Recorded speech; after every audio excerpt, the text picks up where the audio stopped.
Bandung, kembali lagi di Ngariung, ngobrol anak negeri untuk Bandung. Bagi warga Bandung yang belum menonton episode sebelumnya, bisa langsung scroll YouTube channel Diskominfo Kota Bandung. Dan jangan lupa untuk di-like, komen, subscribe, dan di-share sebanyak-banyaknya. Seperti biasa di Ngariung selalu menghadirkan narasumber yang akan berbagi informasi seputar Kota Bandung. Kali ini saya sudah bersama dengan pendongeng di Kota Bandung. Selamat pagi Kak Odin. Selamat pagi Kak. Iya, kita langsung sapa aja Kak Odin atau Kak Claudine Patricia ya. Iya, betul. Baik. Kakak boleh diperkenalkan dulu kepada warga Bandung, silakan. Halo warga Bandung, saya Claudine dari kelompok dongeng Bengkimut, salah satu pendongeng yang senang berbagi kebahagiaan dengan anak-anak lewat dongeng. Wah, luar biasa. Kalau awalnya nih Kak, itu tahun berapa tertarik ingin menjadi pendongeng? Dan itu bagaimana awalnya? Awalnya sebenarnya nggak ada kepikiran buat jadi pendongeng ya. Awal-awalnya sebenarnya saya lulus kuliah, kepikiran kayaknya belum tentu langsung dapat kerjaan nih gitu. Jadi dianjurkan, ada yang memberikan saran saya ngambil pendidikan guru TK.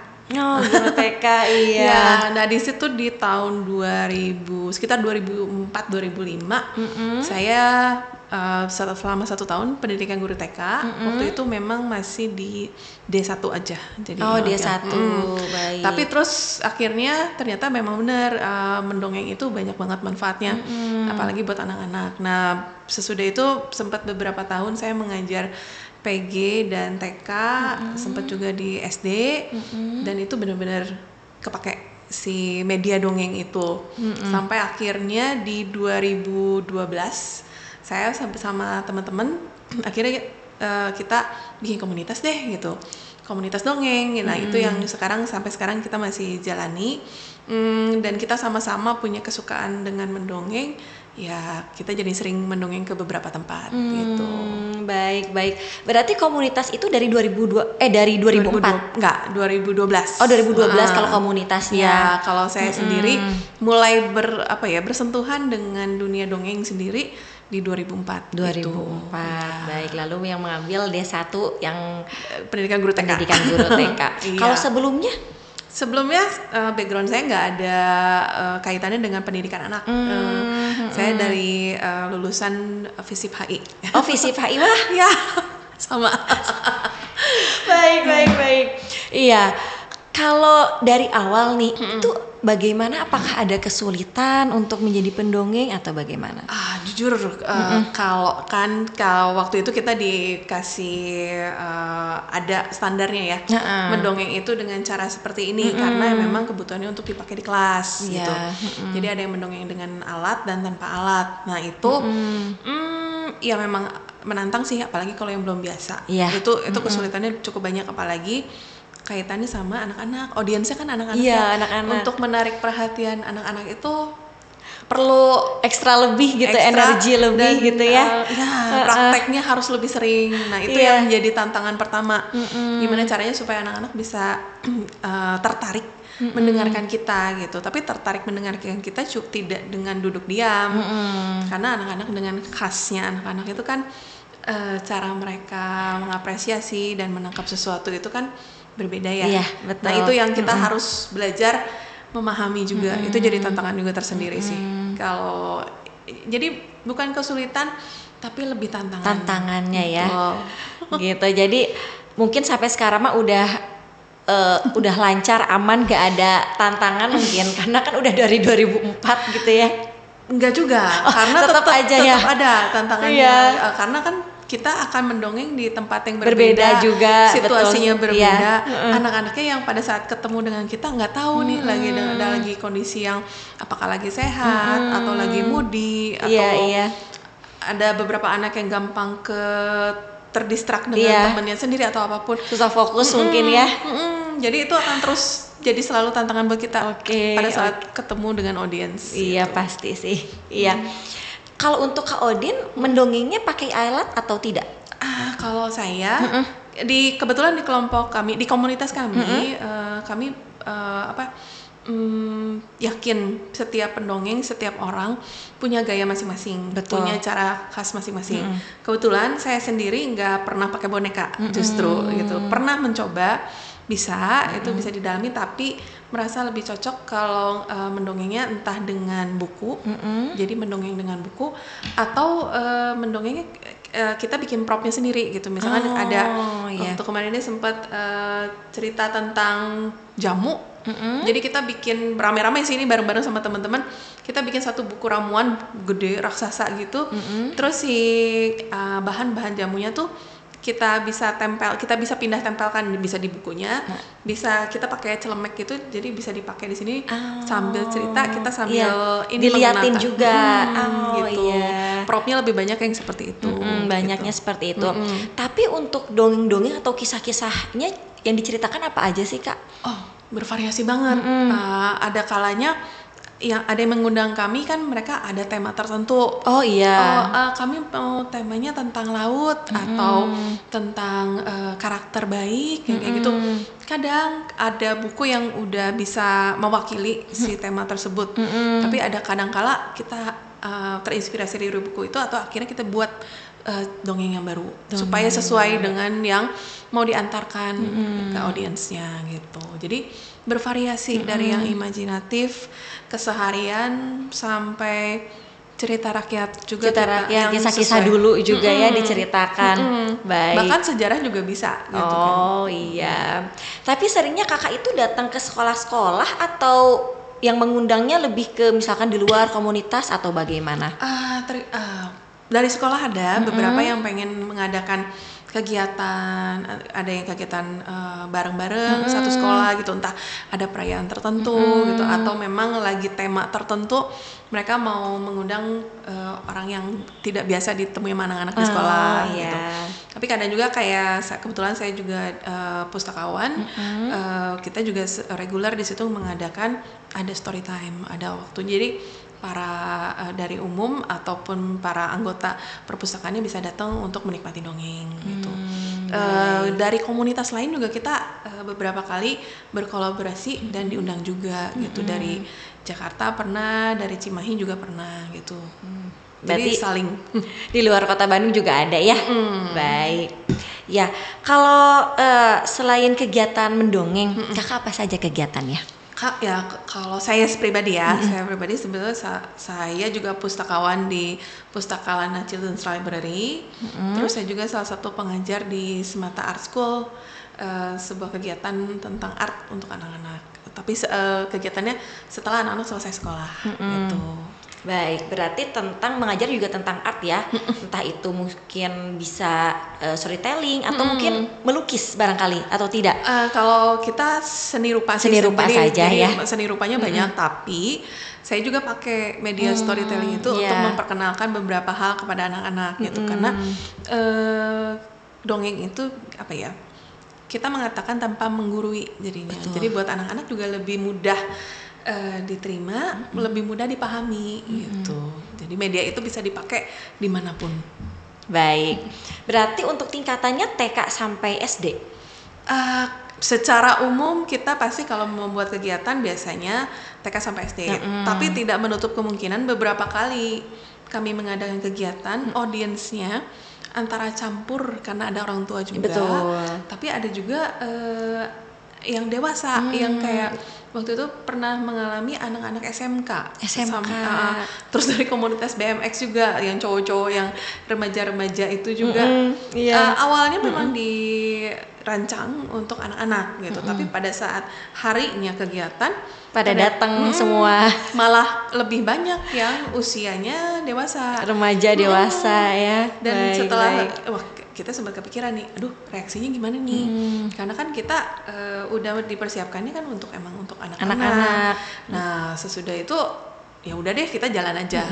Setelah jalan ternyata mereka sangat menikmati dan ikut, karena kami kan kalau di Bengkimut itu dongengnya itu interaktif, jadi nggak satu arah. Jadi pasti ada ajakan untuk mereka ikut melakukan sesuatu atau ada tanya jawabnya di tengah-tengah cerita. Betul. Dan mereka antusias gitu. Jadi dari usia yang TK yang kecil sampai yang dewasa pun mereka masih menikmati didongengin. Betul. Gitu. Karena mungkin kalau yang remaja atau dewasa mereka juga ingin nostalgia mungkin dan mungkin ingin diceritakan juga. Ada kalanya sih itu. memang seperti itu. Mungkin karena selama ini kan dianggapnya sudah besar, sudah dewasa. Ayo dong kamu yang cerita gitu kan. Betul. Sesekali mereka juga pengen menikmati butuh gitu diceritakan, didongengkan ya. Minimal kita bisa mengenang masa lalu juga sih seperti itu. Karena mungkin kalau sebesar saya mungkin misalkan ya jarang sekali ya mendengar dongeng, apalagi mungkin ya dulu kita waktu kecil sebelum tidur diceritakan oleh orang tua, sekarang kan udah enggak gitu ya. Betul. Mungkin makanya itu kita butuh sih. Nah kebetulan yang komunitas yang di Jakarta, komunitas dongeng yang di Jakarta, udah beberapa tahun terakhir ini mereka memang malah mengadakan satu sesi dongeng untuk dewasa. Saya juga sempat beberapa kali ikut gitu ya, seru juga. Ya separuh curhat, separuh memang mendongeng mereka imajinasi gitu, tapi emang isinya kadang-kadang sangat filosofikal gitu, tapi orang-orang sangat menikmati gitu. Jadi benar memang masih butuh gitu. Memang masih butuh. Kalau di Bandung nggak ada yang belum ya? Belum. Nanti boleh ya kalau Din, aku pengen. Iya. Nanti kita undang. Ya siap. Pokoknya kalau ada acara dongeng di Bandung, apalagi mungkin khusus nih untuk remaja atau dewasa, saya kayaknya pasti datang. Iya, siap-siap. Baik. Kalau Din, kalau suka dukanya nih sebagai menjadi pendongeng itu bagaimana? Apa aja? Suka dukanya sebenarnya lebih baik sukanya sih udah pasti ya. Pasti. Dukanya itu ada saat-saat kita nggak bisa memperkirakan sebenarnya si audiensnya itu menikmati, ngerti nggak apa yang kita sampaikan, karena banyak juga dengan gaya kita yang interaktif. Betul. Mereka tuh diem, nggak memberikan respon. Kalau untuk anak-anak usia 3 tahun kita ngerti lah, mungkin karena mereka kan belum terbiasa tanya jawab dan kayak gitu. Tapi kalau udah anak SD kita mulai berpikir apakah karena tidak terbiasa didongengin, apa tidak terbiasa diajak untuk berinteraksi atau berpikir gitu. Jadi kadang-kadang jadi sedih gitu, apakah karena kita terlalu rumit gitu caranya. Tapi jadinya berpikir jauh, mungkin karena nggak biasa, belum dikasih ruang selama ini dengan di sekolah ataupun di rumah untuk mereka bisa berekspresi dengan bebas gitu kan. Betul. Ya itu sih sebenarnya dukanya dari yang kita alami selama ini gitu. Baik. Berarti apakah di dalam dongeng itu ada teknik-tekniknya atau bagaimana, Kak? Teknik akan selalu ada. Teknik, tapi nggak spesifik khusus harus dikuasai oleh semua pendongeng. Itu adalah jadi standar, itu nggak gitu. Akhirnya setiap pendongeng itu harus mencari sendiri gaya yang paling tepat buat dirinya menyampaikan dongeng kepada anak-anak dan direspon dan diterima oleh anak-anaknya. Jadi mungkin ada beberapa pendongeng yang harus punya kemampuan untuk mengubah suara, tapi itu skill yang lumayan rumit ya, kompleks ya gitu. Tapi kalau yang punya latar belakang teater itu nggak masalah, mereka bisa mendalami atau memang punya bakat seperti itu. Tapi skill dan teknik mendongeng itu sangat luas, sangat banyak. Mungkin hampir mirip dengan public speaking juga. Terus dicampur dengan kemampuan mengolah cerita. Itu. Jadi teknik itu akan sangat banyak dan itu akan selalu bisa dicari dan dipelajari dari siapapun. Baik. Iya. Berarti kan kakak ada komunitasnya juga, berarti di dalam komunitas juga ada semacam teori praktik atau mungkin ada pembelajarannya juga ya? Ada. Kami biasanya selalu ada dasar untuk mendongeng lah, kayak misalkan mungkin kalau di public speaking juga ada ya kontak mata dengan audiensnya, terus blocking, terus cerita yang bagaimana sih yang kalau dibawakan oleh satu orang itu tepat Tapi kalau udah dengan berapa karakter dibawakan satu orang itu kan capek gitu, Betul. tidak sesuai. Apalagi yang gitu. bawa boneka gitu ya, harus itu. mengubah suara, langsung blockingnya kayak Betul, gitu ya. betul. Baik, Makanya baik. kita selalu ada cari tahu lah dari komunitas lain, dari pendengar-pendengar yang lain, mereka gimana sih, apa yang mereka pelajari. Kita coba tiru, bukan coba tiru, kita coba lakukan, tapi cocok nggak sama kita gitu. Nah itu pengembangan dirinya memang harus terus. Betul. Harus terus juga dan memang mungkin kalau untuk pendongeng sama aja jam terbang kali ya Kak ya. Betul. Baik. Kayaknya semua pekerjaan akan menjadi mulus kalau Jam terbangnya tinggi ya. Iya. Baik. Kak, apa perlu orang tua mendongeng untuk anak dan apakah ada perbedaan, mungkin ini dari sisi psikolognya ya, apakah ada perbedaan orang tua yang selalu mendongengkan anak dengan anak yang tidak pernah nih didongengkan orang tuanya sama sekali? Sebenarnya kalau untuk orang tua itu perlu, tapi bentuk dongengnya seperti apa? Karena bentuk dongeng dengan orang tua akan berbeda kalau dengan guru ataupun dengan kami pendongeng gitu kan. Betul, kami betul. tuh bertemu dengan audiens, dengan anak-anak itu kan paling cuma sekali gitu kan. Guru juga kan dalam seminggu cuma berapa jam gitu. gitu. Orang tua yang porsinya akan lebih banyak. Tapi apa yang perlu dilakukan orang tua apakah sama dengan yang dilakukan oleh para pendongeng atau oleh guru? Nggak harus sama. Sebenarnya mendongeng sesederhana mengajak ngobrol anak ya. Menyempatkan waktu untuk menanyakan kabarnya atau cuman malah menceritakan kesehariannya ibu atau bapak. Tadi pagi ibu ke pasar, di pasar lihat ada tukang ayam, ayamnya ada gini. Nah itu kan udah sebenarnya ngobrol kan, tapi itu udah ngedongeng, mendongeng ke anak. Dan udah pasti kalau udah ngobrol atau mendongeng itu kan udah bentuk komunikasi dengan anak ya. Betul. Ada kedekatan dengan anak. Dan nanti pada saatnya si anak itu sudah dewasa, bahkan udah menjadi orang tua, dia akan selalu ingat. Betul. Itu adalah yang nggak mungkin dilupakan oleh anak gitu. Cerita atau dongeng yang padahal cuman sambil lalu aja, sambil ngobrol kayak gitu, tapi diingat gitu. Kalau kita ingat-ingat kan, ibu sama bapak pernah cerita apa, kakek dan nenek pernah cerita apa, padahal ceritanya nggak yang gimana-gimana, padahal keseharian tapi doang. Cerita ngobrol, tapi itu juga bisa aja ya untuk ibaratnya bukan proses, salah satu pendekatan juga anak dengan orang tua ya. Betul. Quality time dengan orang tua. Time, betul. Tapi memang sih Kak, yang saya rasakan sendiri, khususnya ibu saya. Jadi memang waktu kecil itu sebelum kita tidur itu selalu cerita apapun itu, keseharian apapun itu, dan memang ngaruhnya pada saat kita dewasa itu kita lebih seneng ngobrol juga sama orang sekitar kayak gitu ya. Maksudnya memang ngaruh juga sih dari sisi psikolog juga. Betul. Jadi kayak karena udah terbiasa, pedenya anak itu atau pedenya kita juga jadinya untuk bertemu orang baru, untuk memulai percakapan atau apa, nggak takut gitu ya, berani untuk memulainya gitu. Mungkin akan ada perbedaannya dengan anak-anak yang tidak pernah diajak ngobrol atau nggak pernah didongengin. Itu secara kognitif dan psikologis dan lain-lainnya juga pasti beda, ada efeknya. Tapi apakah efeknya sama tiap anak? Mungkin beda. Itu aja sih. Baik. Jadi wargi Bandung, apalagi orang tua nih, kalau bisa ya Kak ya, sering cerita atau ya dongeng lah, kalaupun memang ada waktu banyak, selalu sempatkan waktunya bercerita atau mendongeng untuk anak, seperti itu. Kak, terakhir nih, kalau misalkan wargi Bandung pengen ngundang Kakak untuk dongeng, itu harus dihubungin kemana? Atau mungkin ada sosial media atau harus ke yang tadi perpustakaan, boleh disampaikan? Mungkin kalau buat Bapak Ibu wargi Bandung yang pengen denger dongeng atau apapun, kegiatan kami biasanya selalu ada dimuat di IG kami, Dongeng Bengkimut. Bisa dicek, kalau mau berkontak juga silakan. Baik, di dongeng Bengkimut ya. Ya. Kalau perpustakaannya itu di mana? Pustaka Lana Children's Library itu di Jalan Taman Cibenying nomor 45.